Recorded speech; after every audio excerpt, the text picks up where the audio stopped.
Hello everybody and welcome to Do Things with Cookie. Today I'm going to do a product review on a table saw, and I believe, if I can recall, the model number is a KT1015. It is a Kobalt from Lowe's. I've had it about a year now, and without further ado, let's get to it. Alrighty, ladies and gentlemen, we have got the table saw set up. The model number on this is KT1015. I looked before I started this, and my local Lowe's is selling this for $2.99 if I'm not mistaken. And I am going to start with the good things I like about this. The thing that stands out the most to me with this saw is how easily it can be moved.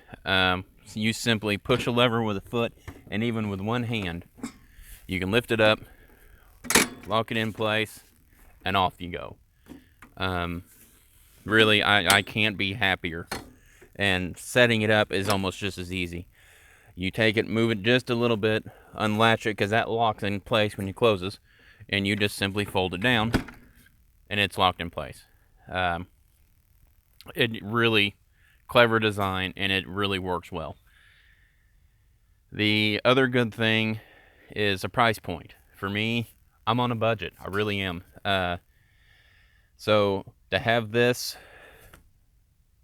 perform as well as it does, I use a lot of oak, a lot of walnut, a lot of cherry, and I do use some pine and some softer woods, but never has it has never bogged down to the point where I thought this thing was underpowered. I think it's a 15 amp. I am not positive on that. I think it may show it on here somewhere. I'm sure it does, but if I'm not mistaken, I believe it's a 15 amp motor, and it has served me well. The other good thing is it is easily adjustable as far as width-wise. Say you have a wider board, you lift this up, this whole thing slides over. I mean, it really is a clever design, and I like it. I was looking at, I guess it would be their competitor's version, Home Depot's version of this, and it was selling for, I think, just under 500, and I was looking at that at one point. But I can't say that I'm disappointed with this one. It really has served me well. I've got some more tools coming.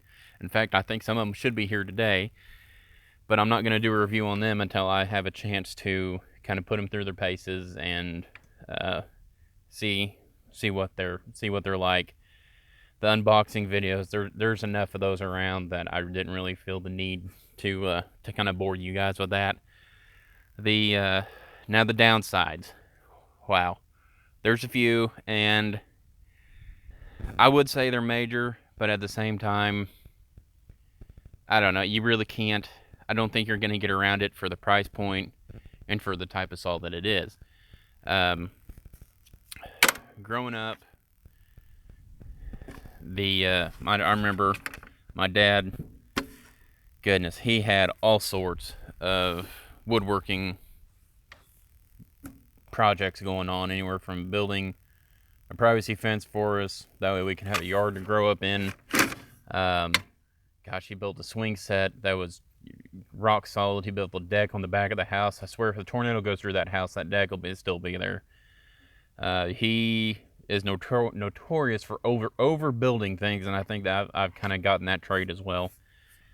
As far as the noise level, it's loud. Of course, I wear earmuffs or ear protection of some sort with most of the tools I use. The other drawback that I can think of, and this one is a biggie, is the fence. Again, it's kind of along those, you get what you pay for. I don't know if you're going to be able to get away with this type of saw, no matter what brand. I mean, I may be wrong, but as far as this, you have a locking mechanism in the front, and you have a locking mechanism in the back. And once it's locked, I mean, it's solid. It ain't going to go anywhere. The problem lies is when you come around here and say let's get it on the side. So you're wanting to shoot for a 2-inch board. You're cutting it at 2 inches. You lock that down. You come to set it up in the back. It could be over here. It could be over here. I mean, there's probably a good 1/2 to 3/4 of an inch of movement from the front to the back of this fence. So to keep it square is a chore. It really is. The best thing the way I work around that is once I have the blade up, I will, in some cases, if I'm really wanting to get technical, I will take this all the way up as soon as I get there. My goodness, it goes up a lot taller than I thought. So I will bring this blade all the way up. Now granted, it is unplugged, I don't have it plugged in. I will measure from here to the fence to the front of the blade, and then I will measure from the fence to the back of the blade and make sure it's the same. And then once I figure out exactly where that back is, because I'll lock it here and then move this accordingly, lock that back down, I know it's solid, then I'll bring the blade back down to the proper depth for cutting the board. And now it's going to take forever to come back down. Okay, now the other downside, which I don't know if it's a downside or not, this push stick. It comes with it. It works. However, I notice I seem to be cutting sometimes material that is thinner than this. So that fence is right up fairly close to the blade, and I can't remember the exact width. I'm wanting to say this is a 1/2 inch width. There's times where I'm cutting 1/4 inch, 1/8 inch piece of stock that I'm trying to run through here, and obviously if I use this, it's going to get it marred up and chewed up and really won't work that well. So in that case, I make a sacrificial one out of wood and use it, and it works just fine. So I don't know if there's really any good or bad thing to say about this. At least the good thing is it stores fairly easy, stays in the fence, and you don't have to worry about losing it. The same thing with the fence as well. It comes off, and you can store it right in here. If I get it positioned just right, stays there. Miter saw, or the miter gauge, sorry. Here's a predicament. It's not a big issue, but it's something I've noticed. You have the miter gauge here, and the table, or the fence here. You know what? I'll move the camera so you can see. Now I've got you in the right position here. Say you're wanting to use this miter gauge. Well, to pull it out, because it slides into a slot right here, this just kind of clamps into that, and that's good and solid.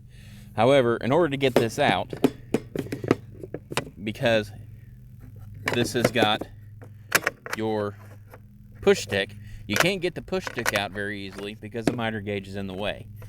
You can't get the miter gauge in the way because your push stick's in the way. So in order to get this out, you have to first take this off and then pull this out. And then if you're not using it, then you can put it back.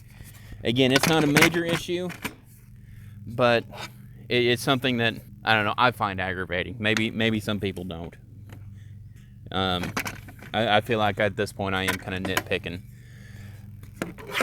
because honestly, it served me well. So simply just put that in there like so. Alrighty, so bottom of the line, when it comes down to it, I guess the question I would ask myself is, would I buy this again, or would I wait, possibly save my money, and buy a different model? I know DeWalt, Bosch, some of these other brands that may make table saws. Gosh, I don't know. It's just that price point with me. Since I'm on a budget, I have to find a tool that works and something that I can afford.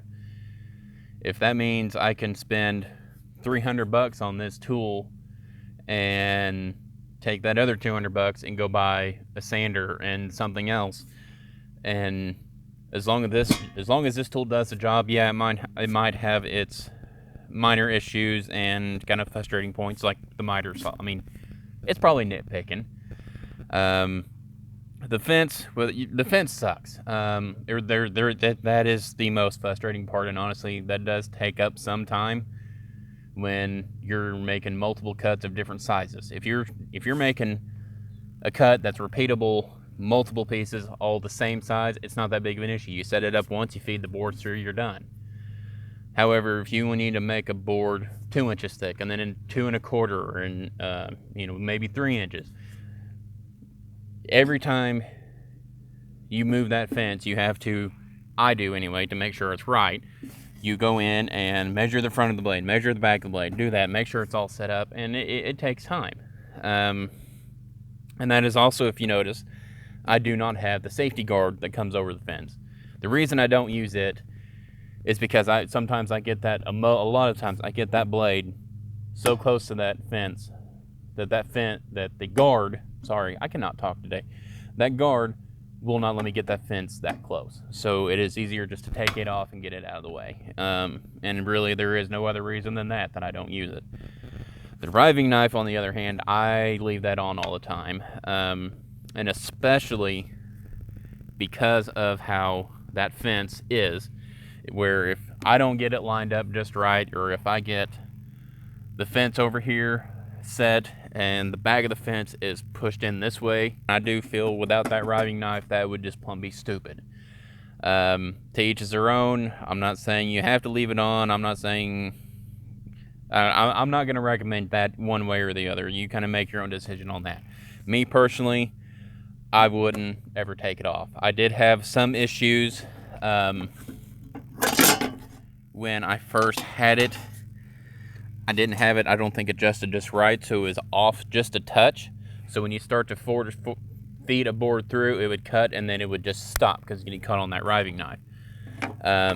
And honestly, that really hasn't been too big of an issue since. I don't think I had it tightened enough. It was, I guess, kind of stupid on my part.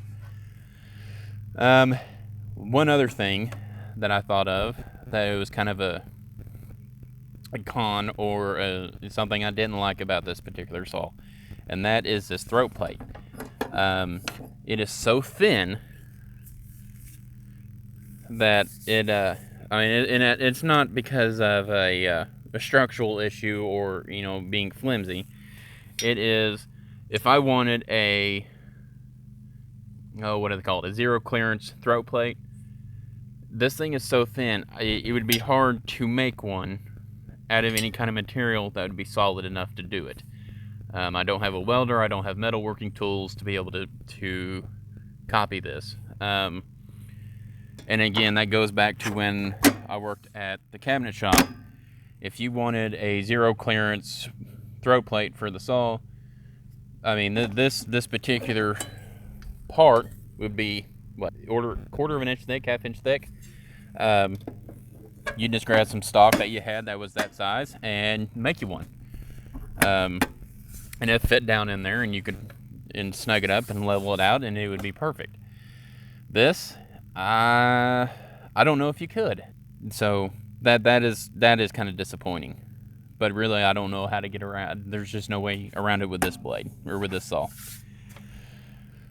So when I buy it, again, and for me, yes. And the main reason is because, like I said, I'm out here because I don't have a shop. I don't have any way of setting something up and leaving it there for weeks at a time while I'm doing a project or a couple days. I bring my tools out, I work, and once I'm done for the day, I have to pack everything up and put it away, because if it rains, I don't want this stuff getting leaked on or getting wet. So portability for me is a huge thing. And so because of that, I'll deal with the disadvantages and some of the nuances of the things that kind of aggravate me. But you kind of have to pick your battles there. But for me, it seems to work. So with that, tell me what you think. What kind of table saw do you use? Say you were in my position, and you may or may not be, but if you were, what table saw would you recommend? So by all means, like, comment, subscribe. That really helps us out a lot. I know people probably get tired of hearing that, but it truly does help. Thanks for watching, folks. See you next time.